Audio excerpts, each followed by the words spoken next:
মটর mushroom শীতকালের একটি অন্যতম রেসিপি, যেটা মাছ মাংসের স্বাদকেও হার মানাবে, সেটা আপনারা দেখেই বুঝতে পাচ্ছেন। নমস্কার বন্ধুরা, মিক্সড ফিউশন সোমার পাকশালায় আপনাদের সবাইকে স্বাগত। আজকে আমি আপনাদের সাথে শেয়ার করব এরকম মটর মাশরুমের রেসিপি। অত্যন্ত সুস্বাদু, অত্যন্ত টেস্টফুল একটি রান্না, যেটা খুব সহজেই বানানো যায় কিছু টিপস ফলো করলেই। তো চলুন, এর জন্য আমি এখানে ফ্রেশ মাশরুম ব্যবহার করছি। এখানে আমি মাশরুমের প্যাকেট থেকে বের করে এগুলোকে আমি ছোটো ছোটো করে কেটে লবণ হলুদ মাখিয়ে নিচ্ছি। তো এখানে কাটাটা আপনাদের আর দেখাচ্ছি না, একেবারে চলে আসছে সোজা লবণ হলুদ মাখানোতে। তো দেখুন, এখানে আমি মাশরুমটাকে কেটে লবণ হলুদ মাখিয়ে দিয়েছি। প্রচুর পরিমাণে জল বেরিয়েছিল, তো সেই কারণে আমি জলটা কিছুটা ফেলে দিয়েছি, আবারও কিন্তু মাশরুমের মধ্যে জল আছে। এবার আমি এখানে কড়াই সর্ষের তেল দিয়ে দিয়েছি। পুরো রান্নাটাই কিন্তু সর্ষের তেলে করব, আর সর্ষের তেলে রান্নার কিন্তু স্বাদই আলাদা। তেল খুব কম পরিমাণে দিয়েছি, আপনারা দেখলেন। এবার এখানে মাশরুমের পরিমাণ কিন্তু অনেকটাই। এখানে আমি 2 প্যাকেট মাশরুম আপনারা দেখেছেন, কিন্তু এখানে আমি ব্যবহার করেছি 6 প্যাকেট মাশরুম, অর্থাৎ 6 দুগুণে 1200, 200 করে আছে।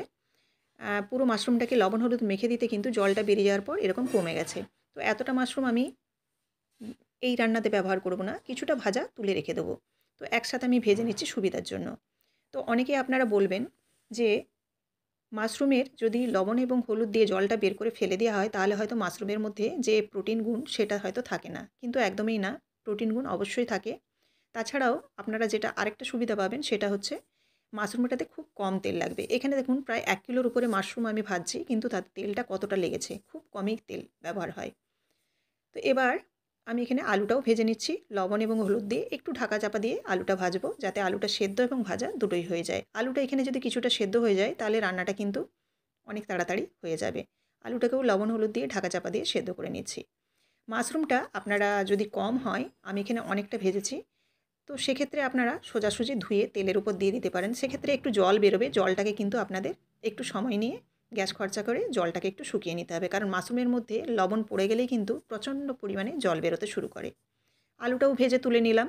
এবার মেন রান্নায় চলে আসি। আলু মাশরুম ভাজা হয়ে গেলে এর মধ্যে কড়াই সর্ষের তেল দিয়ে আমি এখানে একটা এলাচ আর 1 টুকরো দারুচিনি ব্যবহার করেছি, সঙ্গে তেজপাতা ফোড়নে দিয়েছি। দিয়ে দিলাম কুচনো পেঁয়াজ। এখানে পেঁয়াজের পরিমাণটা দিয়েছি 2টো বড় সাইজের পেঁয়াজ। এবার দিয়ে দিলাম পরিমাণ মতো লবণ। লবণটা আমি এখানে পেঁয়াজের মতো ব্যবহার করেছি, যাতে পেঁয়াজটা খুব তাড়াতাড়ি নরম হয়ে যায়। একটু ঢাকা দিয়ে দিলাম, তাতে পেঁয়াজটা কিন্তু খুব তাড়াতাড়ি নরম হয়ে যাবে এবং ভাজাটাও হয়ে যাবে।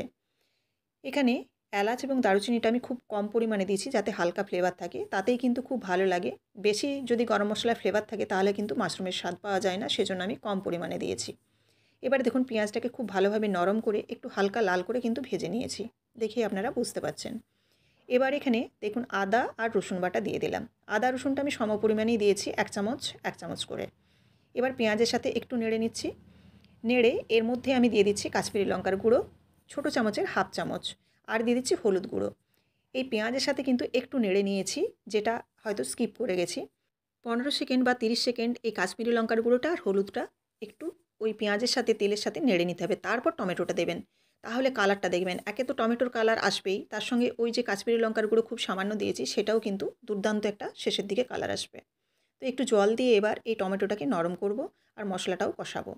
এবার দেখুন, একটু আমি এখানে ঢাকা দিয়ে দিচ্ছি, টমেটোটা হালকা নরম হয়ে যাবে। একবার ঢাকা খুলে নিলাম। 1 থেকে 2 মিনিট রাখার পর টমেটোটা অনেকটাই কিন্তু নরম হয়েছে, আর মশলাটাও কিছুটা কষা হয়েছে, পুরোপুরি কষা হয়নি। এবার এখানে দিয়ে দিচ্ছি জিরে গুঁড়ো আর ধনে গুঁড়ো। এই ধনে জিরেটা দিয়েও আমি আরও কিছুক্ষণ কষাবো। আরও একবার ঢাকা দিয়ে দেবো, তাতে টমেটোটা পুরোপুরি গলে যাবে, আর ধনে জিরে আদা রসুন কিন্তু খুব ভালোভাবে কষানো হয়ে যাবে। তো দেখুন, এখানে খুব ভালোভাবে কষানোটা কিন্তু দরকার, যাতে মশলাটা কিন্তু কাঁচা না থেকে যায়।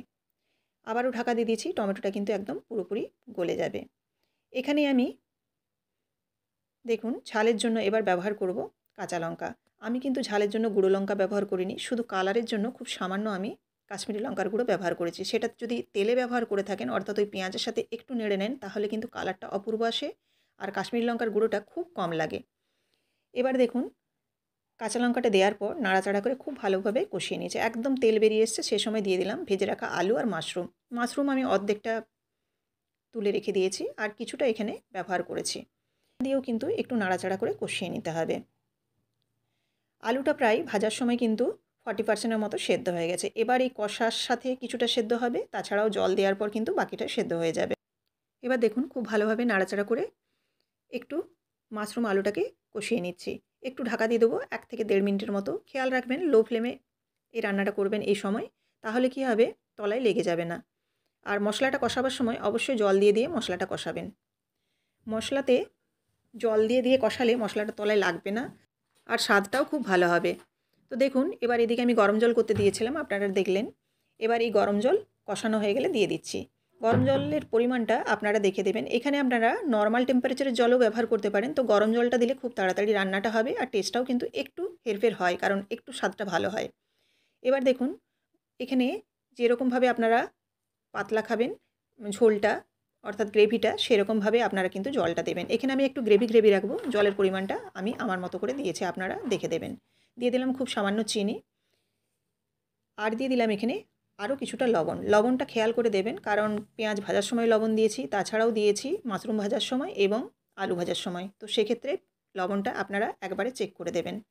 এখানে ভাপিয়ে রাখা মটর দিয়ে দিলাম।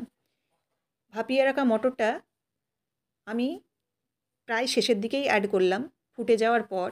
আপনারা যদি কাঁচা মটর ব্যবহার করেন অর্থাৎ না ভাপিয়ে ব্যবহার করেন, তাহলে কিন্তু আপনারা কষার সময় অর্থাৎ যখন আপনারা মাশরুম আলুটা দিলেন সেই সময় কিন্তু মটরটা দিয়ে দেবেন।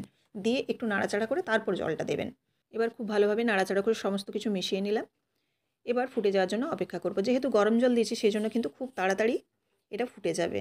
আর দেখুন এবারে গ্রেভিটা আস্তে আস্তে ঘন হয়ে আসবে। সেটা আপনারা লো ফ্লেমেও করতে পারেন, আর তাছাড়াও কিন্তু আপনারা ফুল ফ্লেমেও এটাকে ঘন করে নিতে পারেন। তবে আলুটা সেদ্ধ হয়েছে কিনা একটু চেক করে নেবেন।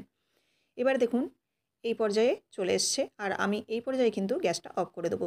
যারা গোটা গরম মশলা ফোড়নে দেবেন না তেলের সময়, তারা কিন্তু এই শেষে 1 চিমটে গরম মশলা গুঁড়ো ব্যবহার করতে পারেন। অনেকে আবার ঘি ব্যবহার করেন। আমি যেহেতু এটা নিরামিষ বানাইনি সেজন্য কিন্তু লাস্টে আর ঘি দিলাম না। যেহেতু পেঁয়াজ আদা রসুনের একটা সুন্দর গন্ধ হয়, সেজন্য কিন্তু আমি ঘি ব্যবহার করিনি। তো রেসিপিটি দেখুন কতটি সুন্দর হয়েছে, কতটা দেখতে কালারফুল হয়েছে। এরকমভাবে আপনারা বাড়িতে ঘরোয়াভাবে মাশরুম রান্না করে দেখবেন, ভীষণ ভালো খেতে হয়।